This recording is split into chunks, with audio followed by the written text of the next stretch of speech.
everybody, welcome to the show around the nation right here at TYT Nation. Jeff Waldorf here with you. I got a fantastic Thursday show for you guys today. A lot of stuff. There's some crazy shit that happened yesterday. Unfortunately, I was not able to cover that stuff. We're going to talk about that today. Also, some other stuff as well. Like I said, huge show. We're going to talk about Ben Carson. That's fun. We got Bernie Sanders introducing a war powers resolution. It's really important to end our intervention in the war in Yemen. Really important stuff. We got Marco Rubio going after the Parkland kids. We got Donald Trump trying to take your guns. Amazing. That in itself is a insane story. We have Hope Hicks. We're going to talk about that. We're going to talk about a good guy with a gun that, look, basically makes my point of why we should not arm school teachers and why we should not arm people to defend against other people with guns. Anyway, we'll get into the details on that one. Then we got the insane church that blessed a bunch of AR-15s. All that stuff. So, big show today. We got a lot of stuff to cover. We're going to have a lot of fun on the show, and we're going to cover a lot of important stuff. And that's what we do here. So, and we're going to get some context. We're going to get some perspective on the news of the day. So, stick around for the next hour or longer for, so we can go and go through those stories and have a conversation. Basically, I'm having a conversation with myself, but I would do this anyway, even if there wasn't a camera here. I'm a weird person. I don't know if you know that. All right. Anyway, if you haven't already, please give us a share. Most important thing that you can do is share the stream, whether you're on Facebook or on watching us live on YouTube. You can go ahead and press the share button. Share with your friends, your neighbors, anybody that you can to help, boost the show. And again, that really helps us. So that's one of the biggest things that you can do is give us a share. And if you enjoy the show, obviously hit the like button as well. All right. That said, let's dive into the stories here. We'll start out with a little bit of fun, and then we'll get a little bit more serious. And, okay, well, let's just start. No sense beating around the bush, right? No, don't beat around the bush. Beat behind it. That way nobody can see you. I'm in a weird mood. I know. Okay. Anyway. So Ben Carson is in a little bit of hot water due to some reports that came out about how much he was spending, his department is spending on office furniture. Now, originally, The Guardian and other outlets, The Hill, for example, is what I'm reading from right now, reported that his office, the Housing and Urban Development, was going to spend about $31,000 on office furniture. Now, okay, let me read in what he was actually going to buy with this. Now, let's see. This was going to be a new dining room set for Ben Carson's office, which included a custom hardwood table, chairs, and a hutch for $31,000.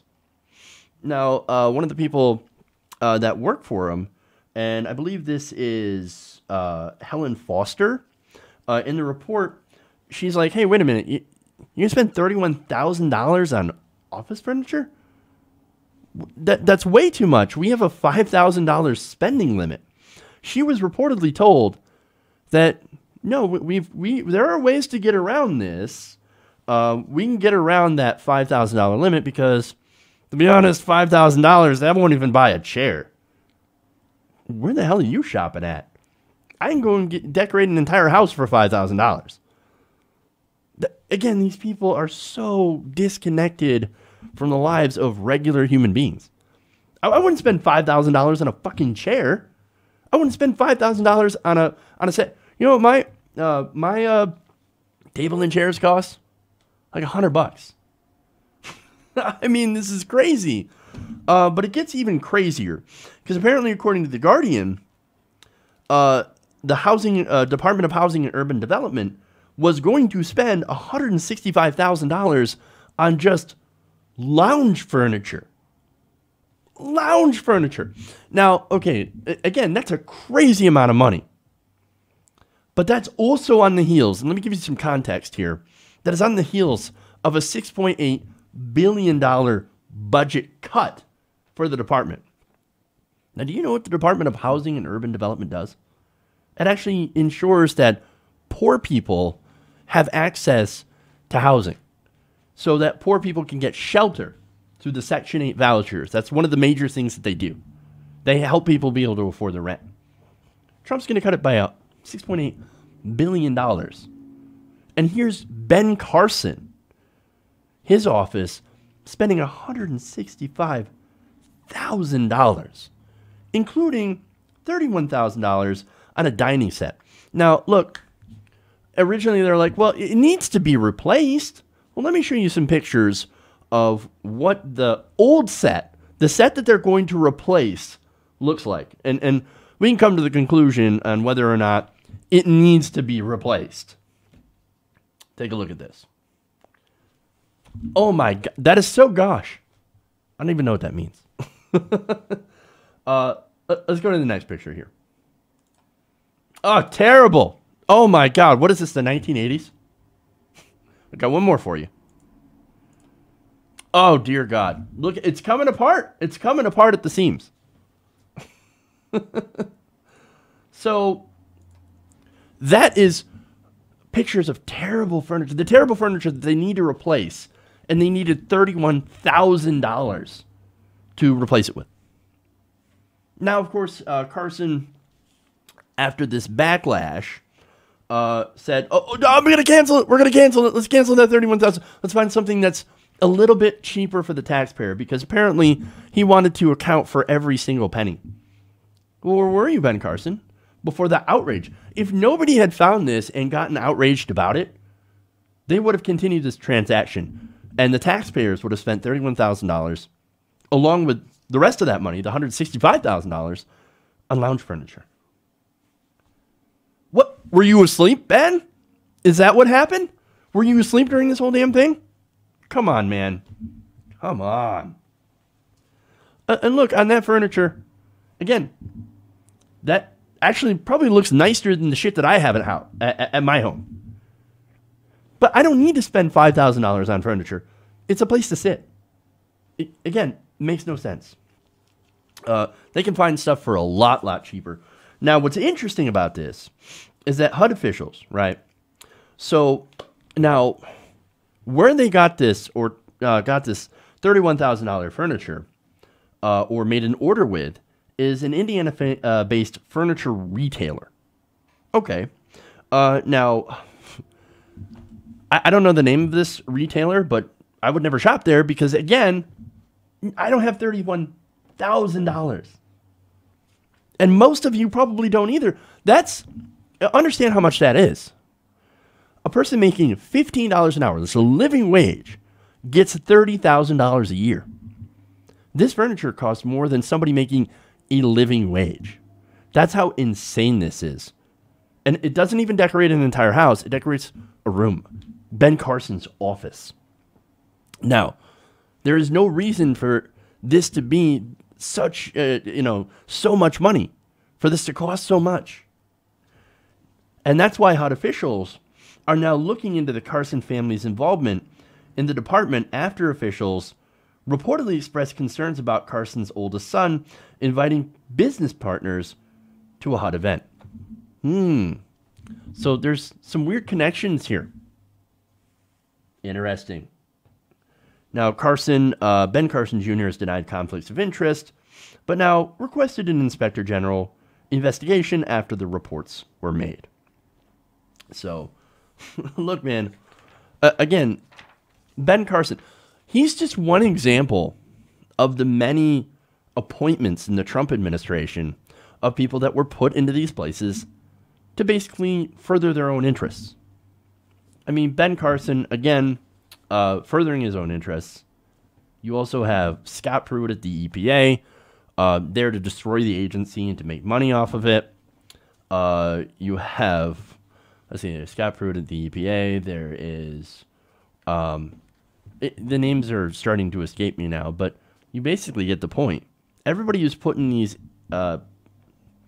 positions in these different government agencies are there only for one purpose, to dismantle it, and then put in their own private interests, privatize, as well as sell off pieces of the government and make money, all while, while doing so. That's the whole purpose. Okay.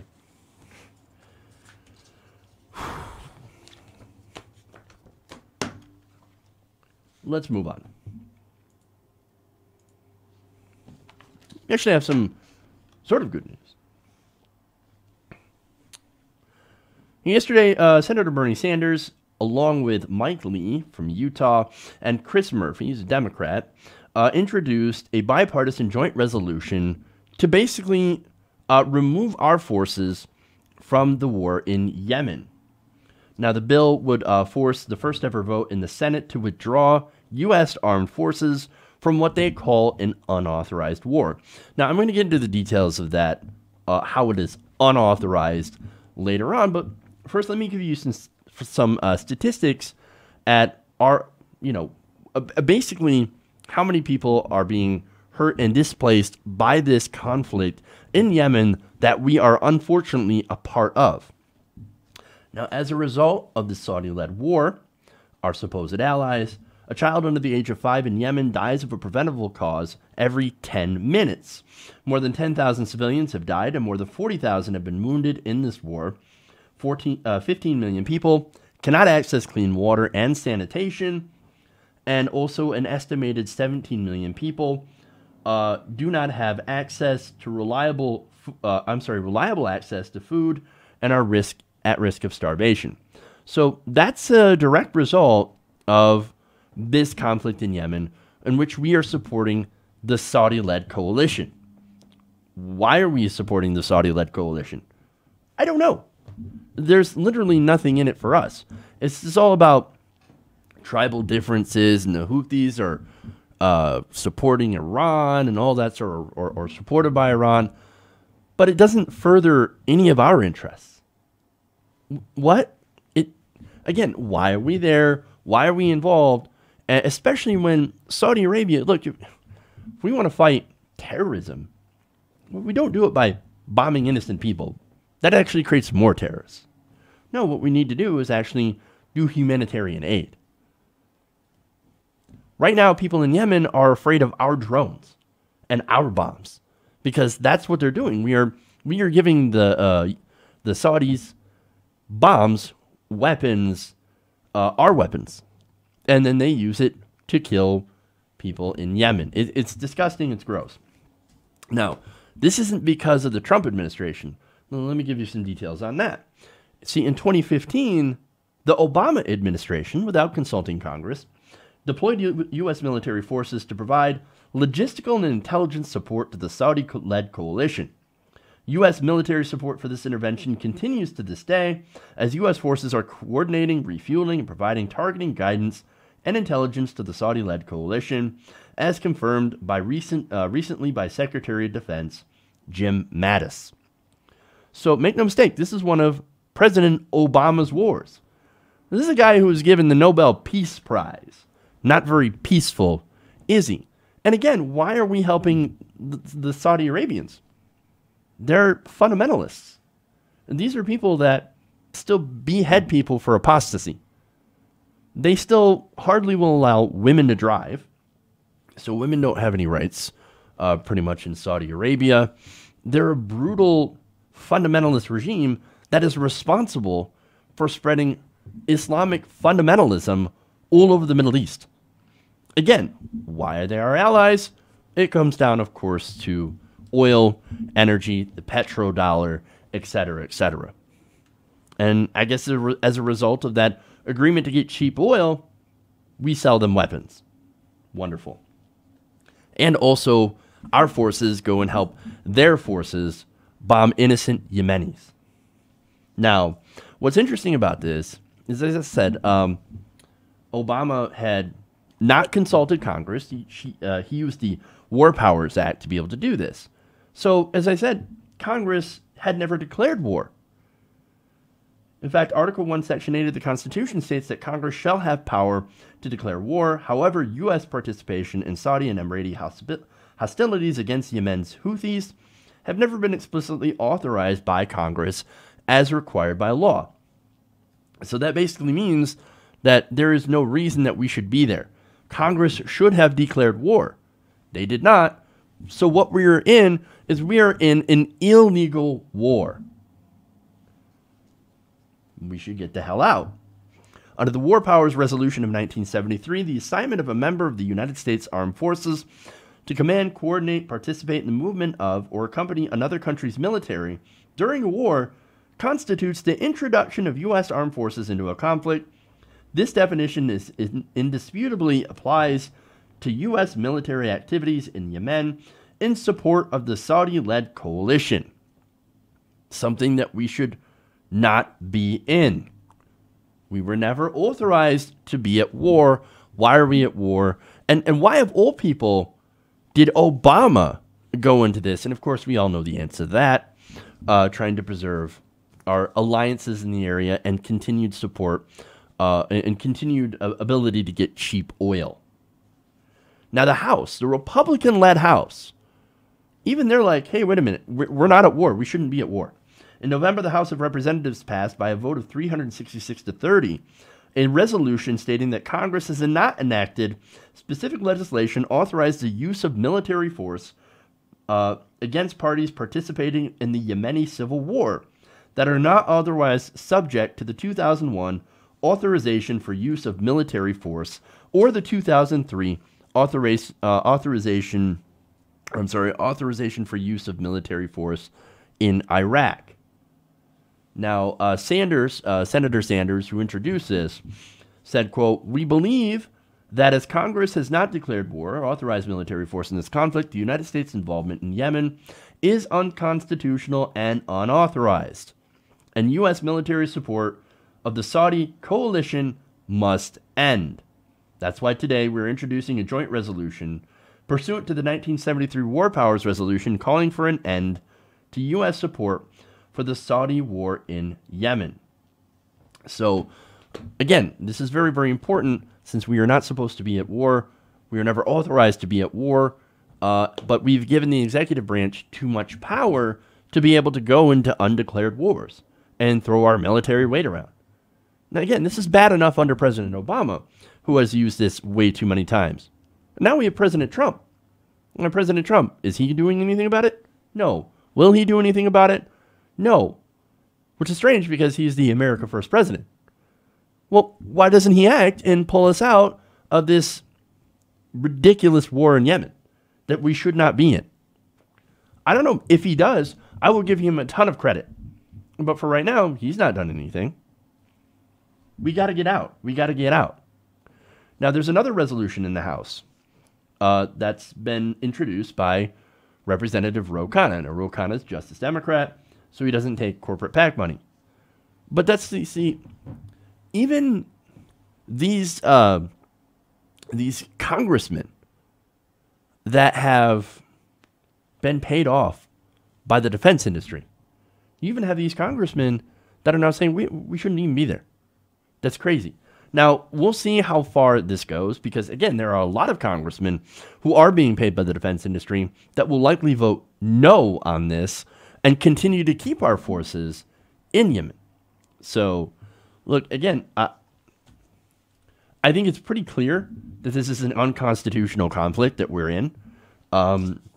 This resolution will show us, will show the world, will show hopefully the American people, if they give a damn, that we should not be in these Middle Eastern conflicts, and that we should put the power back into Congress to declare war instead of allowing our president to unilaterally go in and attack people because petrodollar. Okay, so now that resolution in the House, as I said, that was introduced by Ro Khanna, also co-sponsored by Mark Pocan, Thomas Massey, and Walter Jones, and has 50 total co-sponsors in the House. So, look, I hope this passes, and I hope the president gets talked into leaving this conflict, because, again, there is no reason why we should be in this conflict in the first place. We got to get out of there. We got to get out of there. Okay. Moving on.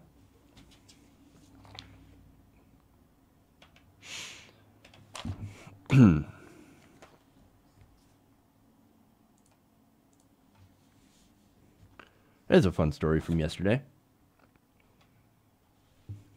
Okay.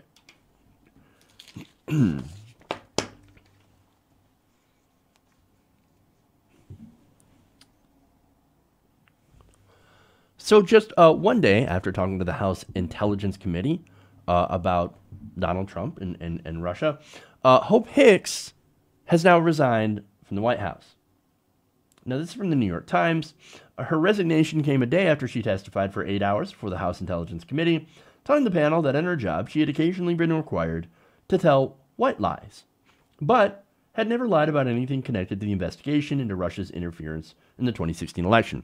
No, it has nothing to do with lying about the memes, which, by the way, that was the extent of the Russian interference campaign, was a bunch of memes. Okay, again, to me, how they did it is not such a big deal. And so, yes, they did it, and they did it with memes. Okay, then. Yes, they shouldn't do it. Yes, we should still switch to paper ballots. Not because that they're hacking us or anything like that. There's no proof of that. But nonetheless, we should take those kind of proactive measures to protect our voting systems, not only against foreign governments, but against people in other political parties. Okay. Fascinating. So that's my ideas on that. Now, what's interesting about this, again, this is Maggie Haberman writing for the New York Times. She writes that Ms. Hicks, 29, a former model who joined Mr. Trump's 2016 presidential campaign without any experience in politics, became known as one of the few aides who understood Mr. Trump's personality and style and could challenge the president to change his views. Now, she writes, of course, about Hicks' past. For example, she had been working for the Trump family for about 6 years. First working with Ivanka with her brand, and then later on being tapped by Donald Trump. Maybe, I'm not going to say literally. That was an unfortunate phrase, especially considering the nasty rumors. But she had been chosen by Trump to go and join his campaign. Again, former model, no history in politics. Then again, look, to be fair, Donald Trump doesn't have any history in politics. Okay. But again, there is those nasty rumors that are going around that Hope Hicks had a relationship with Donald Trump. I don't know if that's true. I'm not necessarily sure that I want to know that that's true, but it might explain why Hope Hicks or Donald Trump was especially angry about the rumors over Rob Porter. Now, Rob Porter, of course, this goes back to that scandal where Rob Porter was found to have been abusive in his previous relationships. And then there's, of course, the fact that Rob Porter and Hicks had actually been a couple. Donald Trump was very, very angry about that revelation, apparently. And, of course, all sorts of White House drama. So, I don't know. Is her leaving related to that? Perhaps.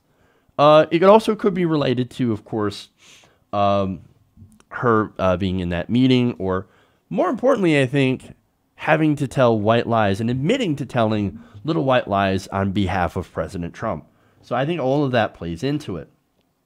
Now, Haberman continues, yet as a person who has spent the most time with Mr. Trump, Ms. Hicks became enmeshed in a number of controversies over the past year, including key aspects of the investigation by Congress and the special counsel Robert Mueller, and a possible collusion by the Russian government in the Trump campaign, as well as the firing of FBI Director James Comey.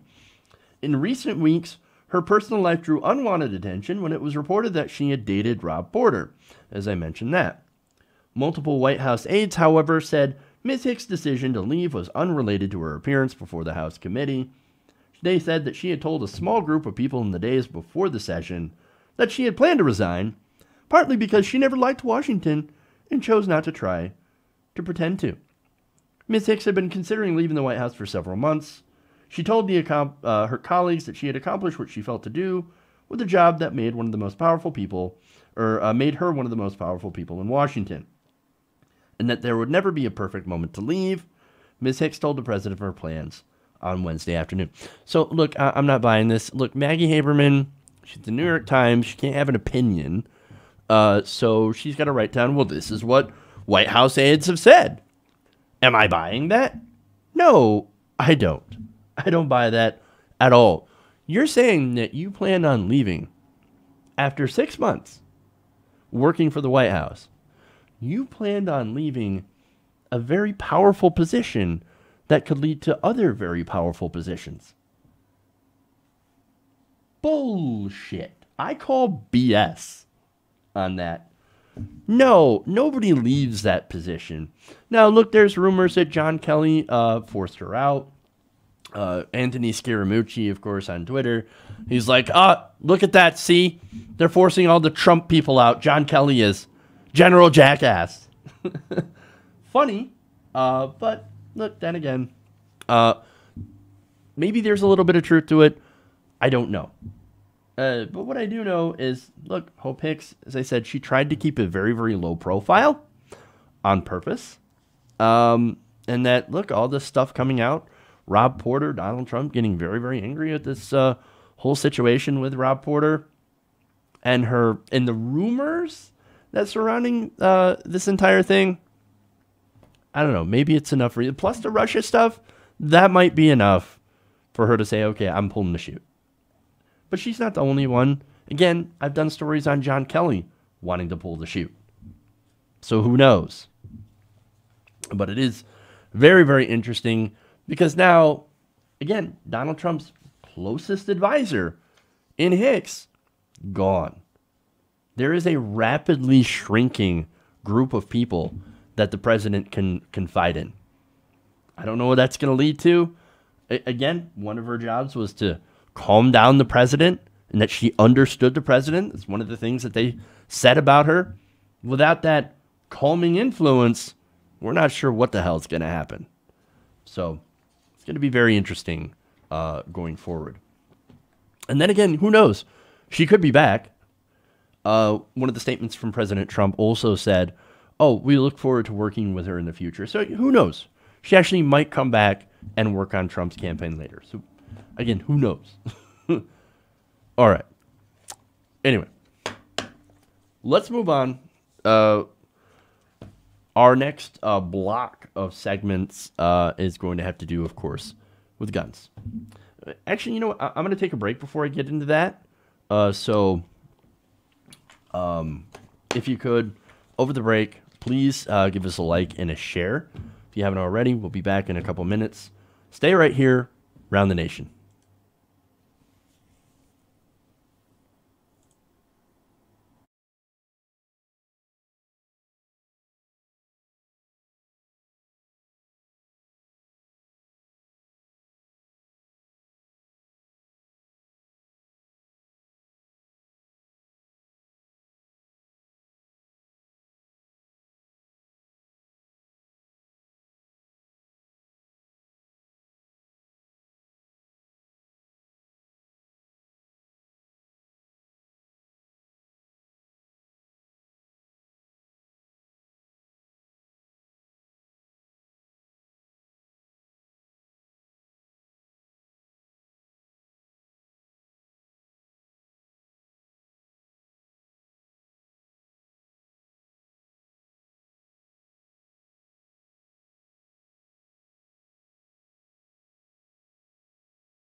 Everybody, welcome back to the show, Around the Nation, right here, TYT Nation. Jeff Waldorf here with you.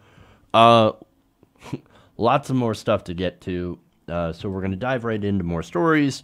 As I said, this next block is gun control, so let's dive into that with what Donald Trump plans to do with your guns.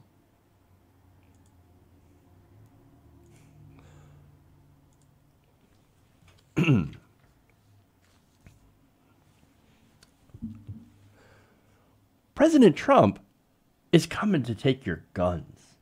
Wait, what? Yes. According to The Hill, while at a meeting with lawmakers on school safety and gun violence, Donald Trump had said, "I like taking the guns early, like in this crazy man's case that took place in Florida. To go to court would have taken a long time. Take the guns first. Go through due process second." Okay, now Trump was responding from comments from Vice President Pence that families and local law enforcement should have had more tools to report potentially dangerous individuals with weapons. Now, look, part of the right wing, what they're doing is that they're saying, why didn't you stop him? You knew he was crazy. Why didn't you go take his guns? Again, that's a very interesting perspective from the right wing. You don't hear that very often, but I mean, look, he made a YouTube comment. He said he was going to be a school shooter. Why didn't you stop him, FBI? You guys dropped the ball. Just like you dropped the ball on everything else. And by the way, witch hunt. Witch hunt. I just had to bring that up. Weirdly enough, Republicans seem to be against law enforcement. Look, I'm no fan of the FBI.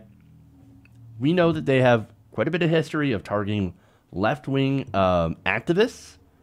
But at the same time, Republicans are supposed to be law and order.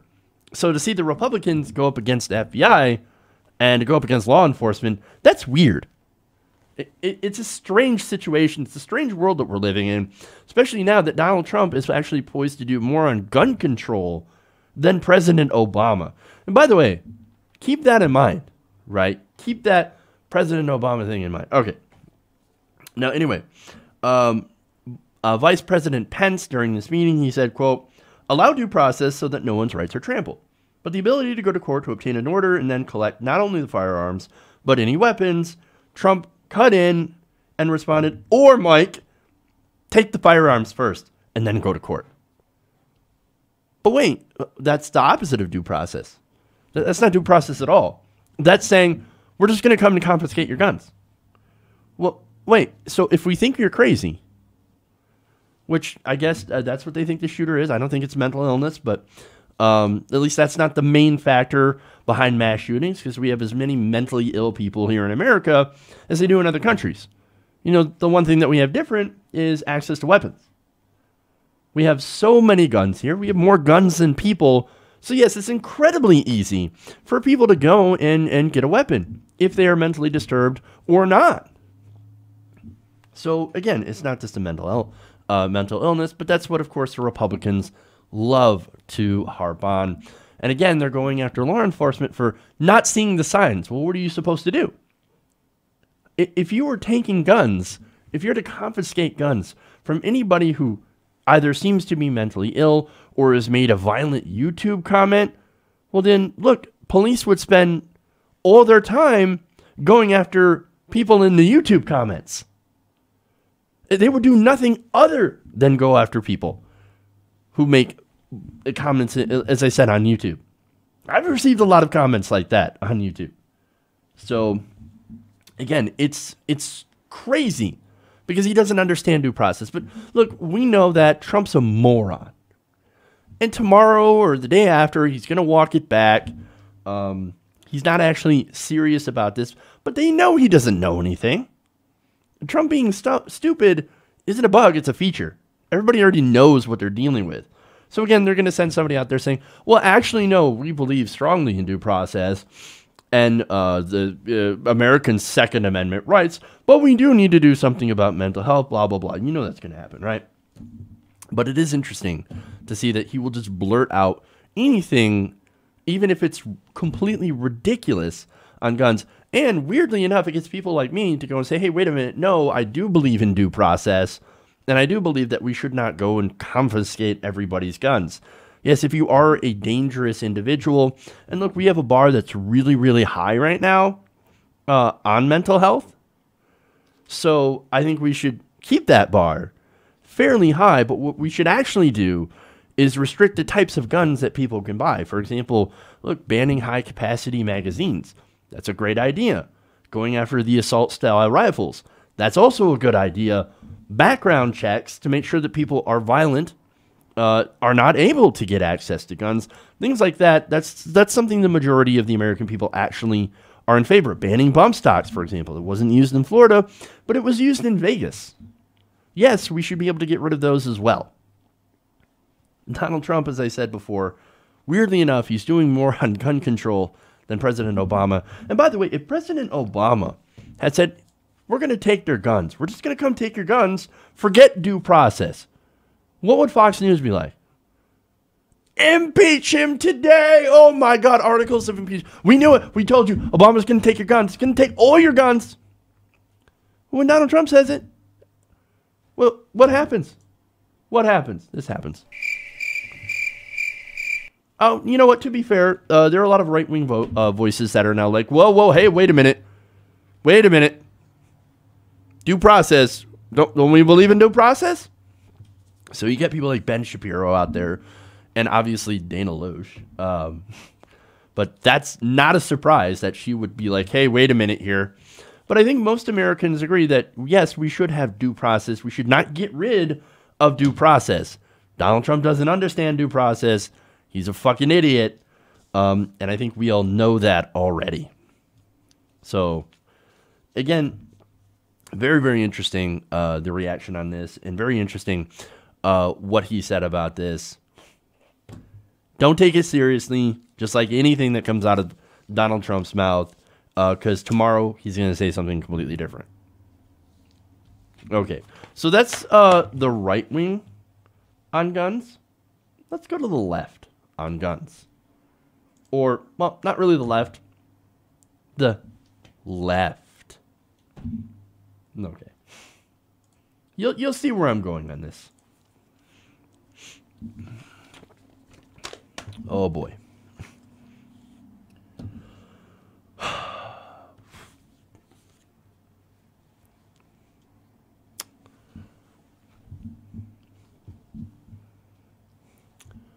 So immediately following the deadly mass shooting in Las Vegas, Democrats put out a memo. This is the DCCC, which is the campaign arm of the Democratic Party, warned that Democrats should shut the fuck up on gun control and offer thoughts and prayers.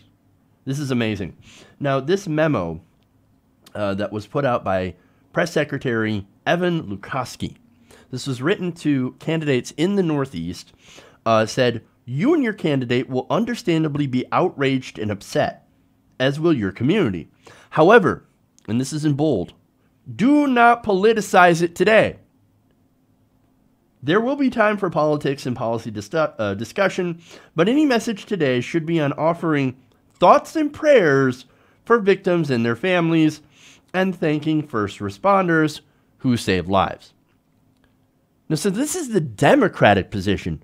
Oh, don't you dare politicize it. Don't politicize it.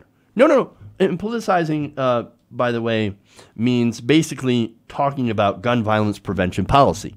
Saying, hey, man, look, if we don't want this to happen, we should actually do some common sense gun control laws. You know, we should put some laws into place, and we should look at, you know, who's getting guns and how, you know, the laws that we have in place are failing to be able to catch people, because that does happen, who slipped through the cracks, who got guns, and what kind of modifications we can make to the laws to be able to make it so that these kinds of high-tech weapons basically used in Vegas, again, the bump stock basically turning a semi-automatic weapon into an automatic weapon, because that's what it's designed to do. What can we do to stop that? That's politicization, according to Evan Lukowski, right? And he says, don't do that. Don't talk about it. Let's give thoughts and prayers instead. What is this, written by the NRA? It might as well be. It might as well be. Now, of course, he got some backlash on this one. Violence prevention activists said that they were disappointed that the DCCC was advising candidates not to aggressively talk about policy solutions as often as possible. Lad Everett, director of the gun violence prevention group One Pulse for America, described the DCCC email as, quote, pathetic. Mark Glaze, senior advisor to the gun group Guns Down, the anti-gun group Guns Down, said it was, quote, straight out of the NRA's talking points. That's exactly what it is. So let's not talk about gun control after a tragedy. Yes, that is exactly what the NRA says. That's exactly what right-wingers say. Let's not talk about it. It's not time yet. No, we got to wait. But by the time it's time to talk about gun control, we have another tragedy. We have another mass shooting. When is it time? There's never a time, and that is by design. They don't want to talk about this. They actually don't want to talk about solutions. All right. Now, what's most infuriating about this, about the Democrats saying, don't talk about gun control, is the polling on gun control. Let me give you a couple of examples. There's a new Politico Morning Consult poll that just came out. It shows support for stricter gun control laws among registered voters is at a high of 68%. Let me break it down into specifics and specific policies that the Democrats could talk about. 88% of Americans support requiring background checks on gun sales. 88%. It's almost 90%. 84% back preventing sales of firearms to people who have been convicted of violent misdemeanors. So these are violent crimes. 82% think the age limit should be boosted to 21 in order to purchase an assault-style weapon. 81% support requiring purchases of all firearms to be 21. More than three out of 4 voters, 78%, want to create a national database with information about each gun sale. The same percent support a 3-day waiting period for all gun purchases, and 77% support a ban on bump stocks. There's more. 70% want a ban on high-capacity magazines. 68% of American voters want to ban assault-style rifles. And it's not just Morning Consult. There are other polls. A new CBS poll laid out last week found that 65% of Americans say the laws governing the sales should be more strict. A CNN poll released this week as well recorded support for stricter gun control laws at 69%. Here's the Democrats. On an issue which has nearly 70% support among American voters, says we're not going to engage. We're going to keep our powder dry. We're going to back off. Don't talk about it. Instead, here's some thoughts and prayers. If you cannot win on an issue that has overwhelming majority support in America, you need to quit. You need to stop being in politics. You need to get the fuck out of being in politics. Ridiculous. Again, they're telling the Democrats to stay away from this issue, to not talk about, as I said, something, for example, background checks, something that 88% of Americans agree with. Don't talk about it. Ignore it completely. Thoughts and prayers. Thoughts and prayers. Now's not the time. Fucking losers, man. This is why the Democrats fail. Again, this is the most frustrating thing that I've seen. Now, of course, it's not all Democrats.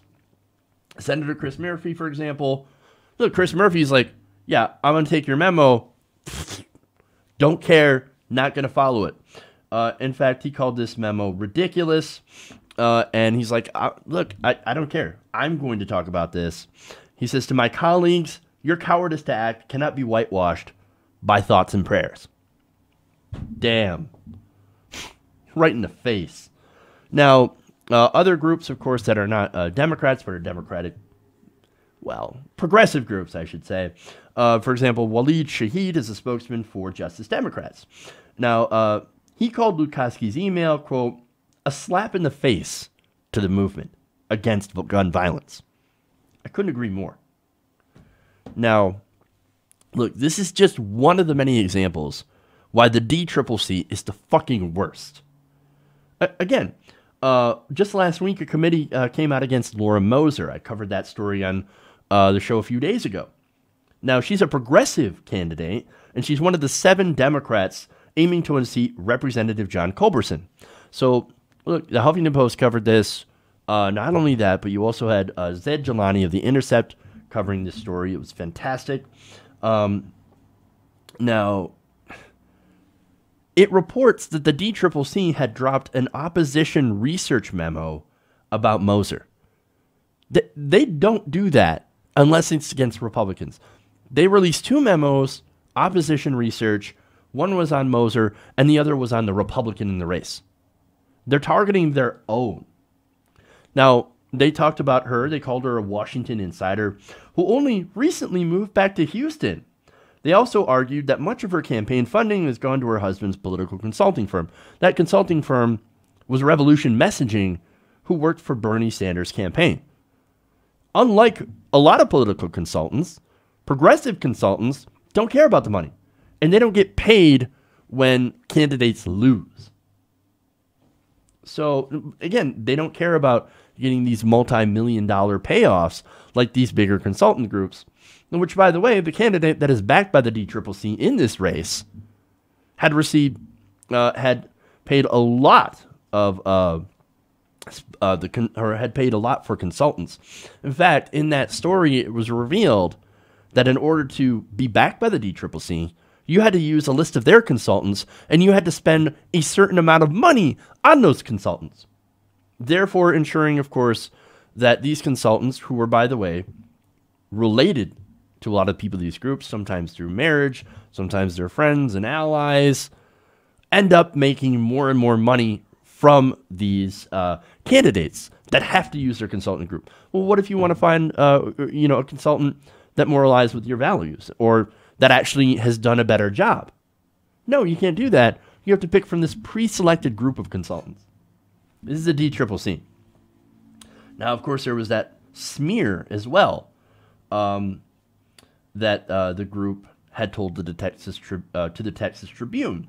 Now, referring to a piece Moser wrote in 2014 for the Washingtonian magazine, in which Moser said she would rather have a tooth pulled without anesthesia than move to Paris, Texas. Now, this is a difference between living in a small town and living in a city. Moser is trying to represent Houston. It's hundreds of miles away versus, again, a very, very small town.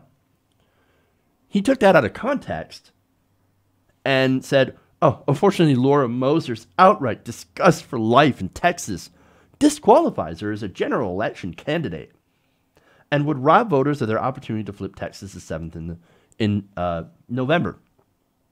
But wait, that has nothing to do with hating Texas, having a disgust for life in Texas. No, it's having a disgust for life in a small town versus a big city. I hate to break it to you, but there are a lot of big cities in Texas. Insane. Not only that, but the DCCC also revealed its huge bias in other leaked memos. In fact, they had talked about their health care, right? So what should candidates do on health care? You're not going to be surprised that it's basically the same thing on guns. Right-wing framing. Don't talk about your health care plan, whatever you do, and attack conservative health care plan. And only talk about yours when they ask, if they ask. So no positive vision. And by the way, that same memo had over 2 pages dedicated to slamming Bernie Sanders' single-payer plan. And they said, well, the Republicans are going to come after you with this. So you're going to basically agree with them. That's what they advise their candidates to do. Whatever you do, don't talk about single-payer. I wonder if it has anything to do with them getting paid by, I don't know, health insurance companies, big pharma. Only attack Republicans. Don't defend single-payer, which, by the way, is supported by over 60% of Americans. Losers. They cannot win on this issue because they don't want to win on this issue. They are paid to lose.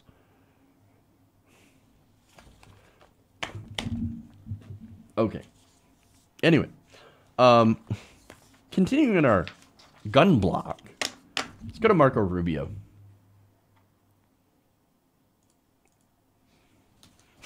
I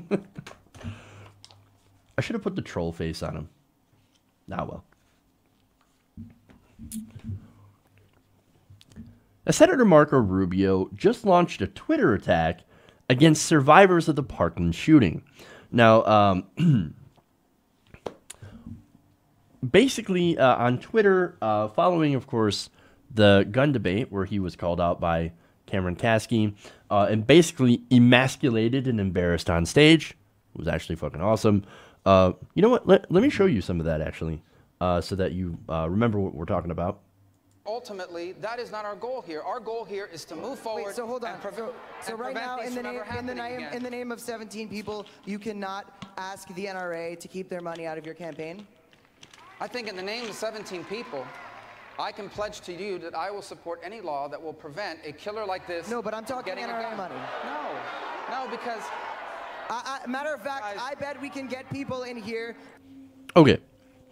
So he was jeered at that debate because he wouldn't stop accepting NRA money. So now, what is Marco Rubio going to say? He says, quote, "The debate after Parkland reminds us that we, the people, don't really like each other very much. We smear those who refuse to agree with us. We claim a Judeo-Christian heritage," actually you do, "but celebrate arrogance and boasting. And worst of all, we have infected the next generation with the same disease." It's kind of funny how he talks about that. No, we don't actually claim a Judeo-Christian heritage. You do. But celebrate arrogance and boasting. That, of course, is projection, because look who's president of the United States.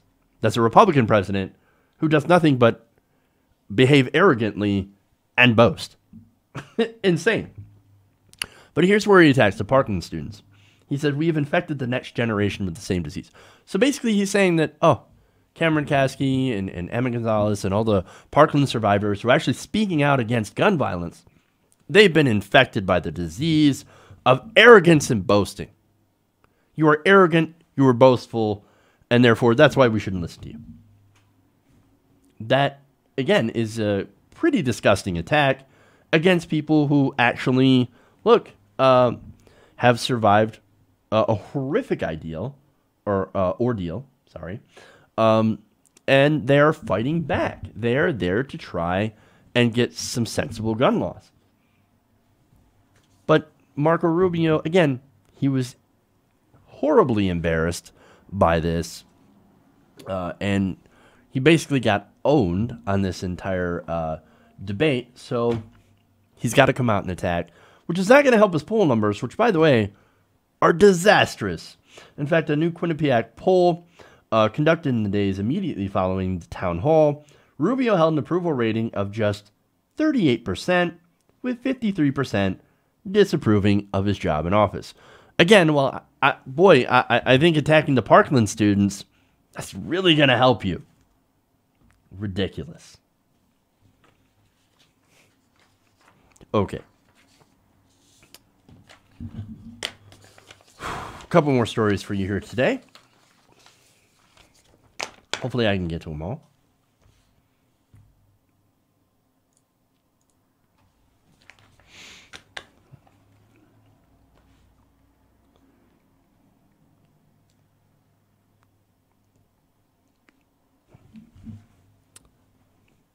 A church in Pennsylvania recently held a blessing ceremony for AR-15s. I'm not kidding you. Yes, they're actually blessing people with guns. Now, the church, of course, believes that the AR-15, the church in question, which is the World Peace and Unification Sanctuary, which doesn't sound very peaceful because, again, they're basically worshiping guns.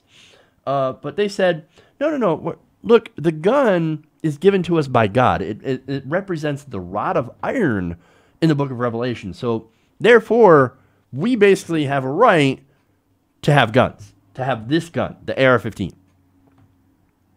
Again, insane. Now, Tim Elder, Unification Sanctuary's Director of World Missions, told worshipers that this ceremony was meant to be a blessing of couples, so basically people renewing their vows to their spouses, perhaps their guns. That's what I would say. But he says, no, it's a blessing of couples, not inanimate objects. And they called the AR-15, quote, a religious accoutrement. So let me show you some pictures of this bizarre ceremony so you can understand what it actually looks like. Okay. Oops. So, see, that person, you know what? Most people would wish for someone to look at them the way that this woman is looking at her. Well, not necessarily looking at her gun, but snuggling up to her gun. As if it's like her love, the love of her life. Crazy. All right, there's more. So bullet crowns, lovely. Oh, but they said the guns are not actually, they don't have bullets in them. Well, it's because the bullets are on your head. Again, like, this is crazy. One more for you guys. That one. In the midst of prayer. Involving your gun. But don't worry. It's just a religious accoutrement. No, you know what this is. Like, these people are engaging in idol worship. This is the new golden calf. They're literally worshiping the gun. Even though they're saying, no, we're not worshiping the gun. There's just a religious accoutrement. No, you're worshiping the gun. This is how insane we've gotten in America. And look, luckily, this is only a small group of people. But this ceremony, and they've done this before, happened not long after the Parkland shooting, in which that same gun was used to murder 17 people. 14 students and 3 teachers. So, bad timing. But again, there is never really good timing for this. But now, they have received a negative reaction from the community. One protester told a church member, quote, "You know, this is scaring people in the community. Are you aware of that?" And it even got the school, the local school, to close down for the day. They shut it down and they moved the students to other campuses because they were worried. Now, another person who is speaking out against this, and this is somebody who's a gun owner, by the way, who actually has a gun, who believes in the Second Amendment. She says, quote, "I don't need a freaking assault rifle to defend myself. Only thing they're good for is killing, period. That's all the weapon is good for, mass killing, and you want to bless it. Shame on you." Look, these people are weird. This is a very, very weird thing that they're doing, man. And they're putting this gun over everything. Okay. Moving on.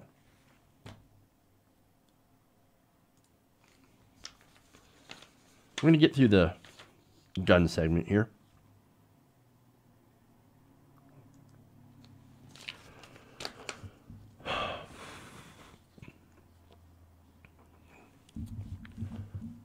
So now, following the Parkland shooting, Florida has basically voted to be able to arm all teachers. It's a terrible idea. And look, I don't have to just tell you.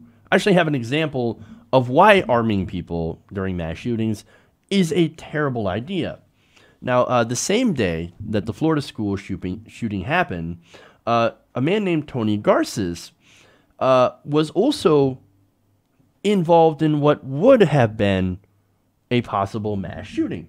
Now, what had happened is that there was a gunman that had went into the church. Now, Tony Garces, of course, was in there for AA, I believe, when a man who had entered the chapel at Faith City Mission threatened with a gun to hold the church attendees hostage. I don't know why, but that's what had happened. Now, during this, what happened? This is amazing, right? Garces, who was near the front of the church, was among those who was held captive. Now, the gunman did not say what he wanted, only that he wanted to hold church attendees hostage for a couple of days. Now, nobody wants to be in that hostage situation. Now, the gunman gave a woman zip ties and instructed her to tie Garces up. So this woman, who is unnamed, is actually a fucking genius. she left one of the ties loose. And so when few other people scrambled towards the gunman because they had loose ties, they were able to easily break out of it and overwhelm the gunman. Now, Garces went for the weapon. He was able to grab the handgun, and then during the struggle, of course, there was one shot that went off that bounced and hit a wall, but during that struggle, he was able to get the handgun away from the shooter and then leave through a side door. What happened next was very, very unfortunate for Mr. Garces because the police had showed up. Now, according to his account, he went out the side door. He had the gun upside down, clutching it with both hands, when he encountered the officer with a rifle who told him to drop the weapon. He started bending down to put it on the ground, according to Garces, and he said, quote, "I didn't want to drop it. It would go off. That's when the cop shot me." So understand, he got 2 rounds put into him by a police officer when he was trying to put down the gun. A gun that he was able to wrestle away from the gunman in the church. Wow. Again, look, he did survive the shooting, at least. But at the same time, how this relates to my argument of we should not arm the teachers, right? Because you might think, well, this is a good guy with a gun. He was able to, he's a hero. And I agree, he is a hero. And he actually might have saved a lot of lives today. But at the same time, you have a gun and you encounter a police officer. He doesn't know that you're a good guy. He doesn't know that you're a good guy with a gun. And how is he supposed to know if you're the good guy or the bad guy with the gun? So in that situation, more guns were not good. More guns were a bad thing. And who's to know if Garces had been armed before, or anybody in that church had been armed before when that gunman had came in, what would actually happen? I mean, you might have a church full of people, going back to that AR-15 story, where they were blessing the guns. They all had ammunition. That was, they all had their guns loaded. Well, then what would have happened? You would have had a massive shootout. And then when the cops again had showed up, there would have been even more bloodshed. This is a bad, bad idea. Terrible idea. Don't arm people. And again, this is obviously a police officer who, again, does not know who the good guys and the bad guys are in this situation. And we shouldn't expect them to. And if everybody's armed, then how can you tell who the good guy is? It's a disaster in the making. Now, Garce's lawyer, by the way, and he's looking to sue the city if they don't basically do an apology and some sort of, at least an apology. Maybe pay off his medical bills because, they put him in the hospital because they shot him, and admit to their wrongdoing. Blackburn, that is, of course, the last name of his lawyer, said, quote, "If this proves anything, it proves that when a situation is that tense and you've got officers trained to shoot first, and they've been told by the law to shoot first, if you're remotely threatened," I think that's a great point, "they're going to feel threatened when they see a teacher with a gun." So he's tying this directly to Florida's decision to arm all teachers, which, by the way, that's not what the Parkland shooting victims want. It's not what a lot of Americans want. They don't want the teachers to be armed with guns because situations like this are bound to happen. You don't know if you're the cop, if the teacher that has the gun is the good guy or the bad guy. In fact, we just had a recent situation where a teacher with a gun that was legally armed had his gun in the classroom, ended up getting barricading himself in the classroom and actually firing that gun in the school. You don't know if it's a good guy or a bad guy. That's why teachers should not have guns. They should not have guns in the classroom. It's a ridiculous idea. More guns does not solve the problem. Less guns. And also, yes, police training does play into this. And I think that is an important point, that we should train our police officers to maybe take a little bit of risk in their job. I know, perish the thought, right? and not just shoot anybody and everybody immediately and not take one little bit of risk with their lives. So, crazy story, but at least he survived. And that's the one good thing that you could possibly take from this story. So, hey, at least there's that. Okay. That's it. I'm going to save the Alex Jones story for tomorrow. Because that's a crazy story. So make sure to join me on that. All right. I'm done for the day. Thank you for watching. Thank you for going around the nation with me today. Please give us a like and a share, and please subscribe if you haven't already. That helps us out greatly. Fun show today, as always. Thank you for watching. And that's about it. All right, everybody. Oh, if you want to support us, patreon.com/TYTNation. That, of course, is a way that you can keep us independent and non-corporate sponsored. All right, everybody. We'll see you guys tomorrow. Love you. And remember, change begins with you. Good night, TYT Nation. We'll see you later.